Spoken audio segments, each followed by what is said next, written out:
जय श्री कृष्णा। गोपाल आगे वत्सासुर का उद्धार। नंद बाबा गोकुल में असुरों के बढ़ते हुए उत्पाद को देखकर समस्त गोप गोपिकाओं और ग्वाल वालों के साथ वृंदावन में आ गए। वृंदावन का हरा भरा वन, गोवर्धन पर्वत और यमुना नदी के सुंदर सुंदर तटों को देखकर भगवान श्री कृष्ण और बलराम जी के आनंद का पारावार न रहा। उनके मन में विशेष प्रीति का उदय हुआ। भगवान श्री कृष्ण अपनी मधुर लीलाओं से गोकुल की तरह वृंदावन में भी व्रजवासियों को आनंदित करते रहे। थोड़ी ही दिनों में वे बछड़ों को भी चराने लगे। वे ग्वाल वालों के साथ गौशाला के आसपास बछड़ों को चराते तथा नाना प्रकार के खेल करते थे।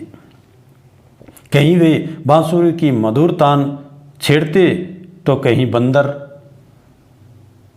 कोयल आदि बनकर उनके स्वर की नकल करते थे। इस प्रकार वृंदावन देवताओं के नंदनवन से भी अधिक मनोरम हो गया। श्री कृष्ण बलराम की मनोहर लीलाओं से वृंदावन का कण कण धन्य हो उठा।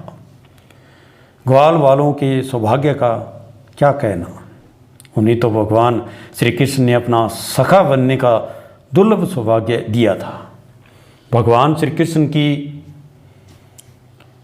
मधुर टैर पर वन के पशु पक्षी उनके नज़दीक आ जाते तथा बछड़े उनका पैर चाटते थे।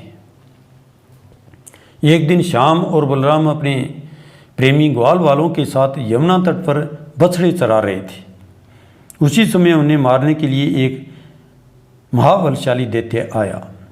कंस ने उसे श्री कृष्ण को समाप्त करने का आदेश दिया था। उसने एक सुंदर बछड़ी का रूप बनाया और बछड़ों के झुंड में घुस गया।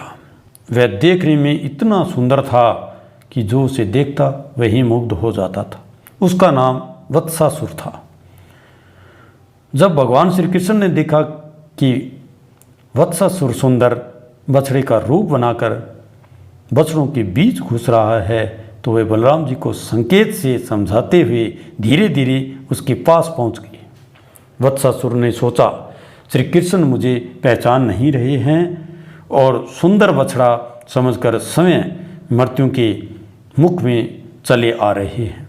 आज मैं गोकुल में मारे गए राक्षसों का बदला इस उद्दंड बालक को मृत्युदंड देकर लूँगा। भगवान श्री कृष्ण पीछे से जैसे ही वत्सासुर के करीब पहुँचे, उसने अपने पिछले दोनों पैरों को उठाकर श्री कृष्ण पर प्राण घातक हमला करना चाहा। गोपाल ने देखते ही देखते उसके दोनों पैरों को फुर्ती से पकड़ लिया और उसे उठाकर आकाश में जोर से घुमाते हुए सामने कैथ के पेड़ पर पटक दिया। उसका लंबा चौड़ा शरीर कैथ के वृक्षों को गिराते हुए धरती पर गिर पड़ा और उसके प्राण पखेरु उड़ गए। मरते समय उसने अपने विशालकाय दैत्य शरीर को प्रकट कर दिया। वत्सासुर का वध देखकर ग्वाल वालों के आश्चर्य की सीमा न रही। वे प्यारे कन्हैया की भूरी भूरी प्रशंसा करने लगे। देवताओं ने भी बड़े ही आनंद से फूलों की वर्षा की। वत्सासुर के वध की घटना सुनकर सब गोप गोपी आश्चर्यचकित रह गए। नंद बाबा और यशोदा मैया ने श्री कृष्ण की बार बार बलैया ली और इस विपत्ति से उन्हें सुरक्षित पाकर उनसे सैकड़ों गोदान कराया। जय श्री कृष्णा।